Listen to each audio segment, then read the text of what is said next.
उज्जैन के राजा विक्रमादित्य के रहस्यमयी सिंहासन का क्या हुआ, यह कोई नहीं जानता।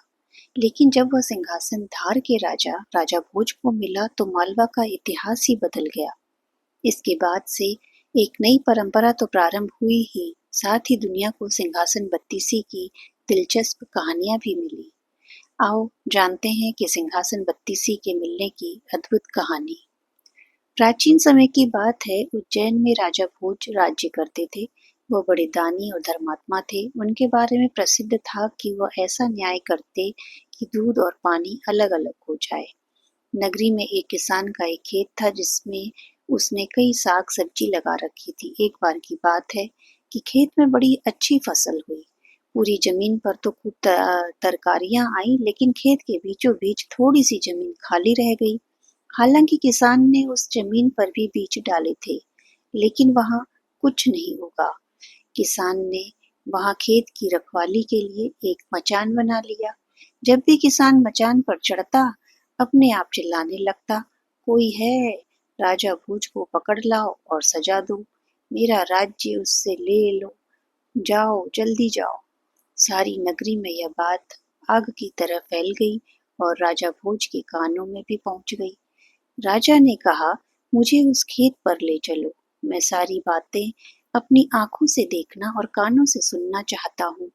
राजा भोज जब उस जगह पहुंचे तो उन्होंने भी वही देखा कि किसान मचान पर खड़ा है और कह रहा है, राजा भोज को फौरन पकड़ लाओ और मेरा राज्य उससे ले लो। यह सुनकर राजा चिंतित हो गए, चुपचाप महल में लौट आए। उन्हें रात भर नींद नहीं आई। सवेरा होते ही उन्होंने राज्य के ज्योतिषियों और जानकार पंडितों को इकट्ठा किया। उन्होंने अपनी गोपनीय विद्या से पता लगाया कि उस मचान के नीचे कुछ छिपा है। राजा ने उसी समय आज्ञा दी कि उस जगह को खुदवाया जाए। खोदते खोदते जब काफी मिट्टी निकल गई तो अचानक एक सिंहासन प्रकट हुआ। सिंहासन के चारों ओर 8-8 पुतलियां, यानी कुल 32 पुतलियां खड़ी थी। सबके अचरज का ठिकाना न रहा। राजा को खबर मिली तो सिंहासन को बाहर निकालने को कहा गया, लेकिन कई मजदूरों के जोर लगाने पर भी वह सिंहासन टस से मस ना हुआ।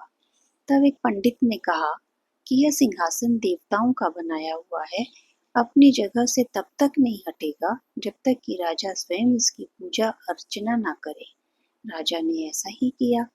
पूजा अर्चना करते ही सिंहासन ऐसे ऊपर उठाया मानो फूलों का बना हुआ हो। राजा बड़े खुश हो गए। सिंहासन में कई तरह के रत्न जड़े थे जिनकी चमक अनूठी थी। सिंहासन के चारों ओर 32 पुतलियां बनी थी जिनके हाथ में कमल का एक एक फूल था। राजा ने हुक्म दिया कि खजाने से रुपए लेकर सिंहासन को दुरुस्त करवाया जाए।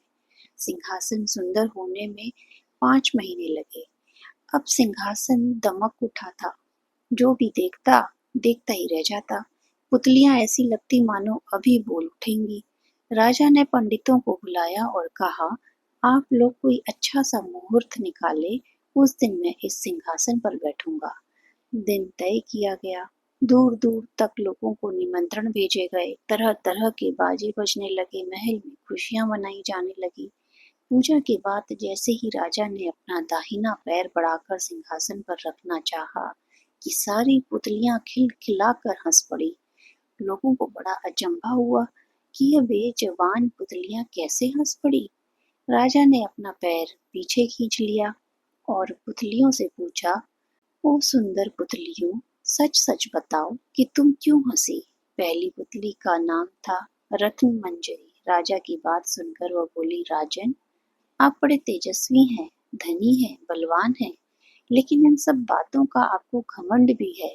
जिस राजा का यह सिंहासन है वह दानी, वीर और धनी होते हुए भी विनम्र थे, परम दयालु थे। राजा बड़े नाराज हुए। पुतली ने समझाया, महाराज, यह सिंहासन परम प्रतापी और ज्ञानी राजा विक्रमादित्य का है।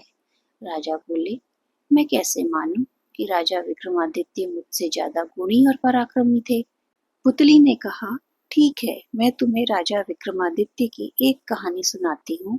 सिंहासन बत्तीसी की पहली पुतली रत्न मंजरी ने सुनाई एक कहानी।